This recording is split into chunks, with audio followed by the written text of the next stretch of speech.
আবারও এক নার্সের মৃত্যু ঘিরে ধোঁয়াশা দমকলে।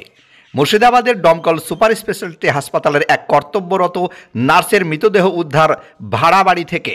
স্থানীয় সূত্রে জানা যায়, আজ সকালে তার ভাড়া বাড়ির দরজা ভেঙে তাকে উদ্ধার করে স্থানীয়রা তড়িঘড়ি নিয়ে আসেন দমকল সুপার স্পেশালিটি হাসপাতালে। সেখানেই কর্তব্যরত চিকিৎসক তাকে মৃত বলে ঘোষণা করেন। যদিও মৃত ওই নার্সের নাম আমিনা সুলতানা, বয়স 24।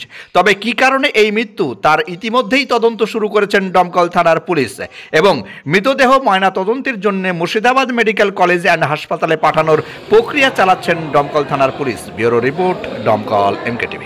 আপনার স্বপ্নের বাড়িতে টাইলস, মার্বেল ও গ্রানাইট পাথর বসাতে চান? তাহলে আজই আসুন অঞ্জলি হার্ডওয়্যারে। ঠিকানা হরিহরপাড়া পার হাউসের নিকট। বর্ষপূর্তি উপলক্ষে আগামী 14 জানুয়ারি 50,000 টাকার সামগ্রী কিনলে পেয়ে যাবেন আকর্ষণীয় উপহার। আমরা এখানে ল্যাবে ছিলাম, তো ওখানকার যে ঘর মালিক সেলিম, সে ডাকতে এসেছিল।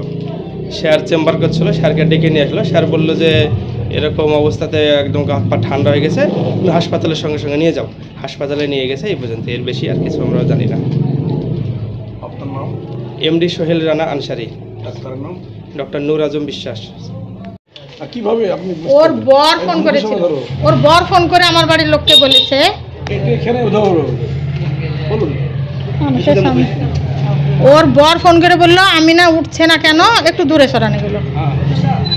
তো দেখেন একটু, তাই বললো। এবার আমার বর ছিল না বাড়িতে, বললো একটু আমিনাকে দেখো তো। এবার আমরা যত ডাকছি মানে কোনো সাড়াই নাই। তখন আমরা কাউকে ডাকলাম, অনেকজন গেল, তারপরে আমরা দরজা ভাঙিনি। তারপরে ওদেরই লোক এলো, বললো আমার ভাগ্নে গেল, ওরাই দরজাটা ভেঙেছে, এইটুকু অবধি। তার মধ্যে ডাক্তার ছিল সঙ্গে, নূর আজম বিশ্বাস, ওদেরই আত্মীয়। ভাড়া কত হবে? 1 বছর হবে। 1 বছর। নাম কি? আমিনা সুলতানা। আপনার নাম? ফেরদৌসী বেগম।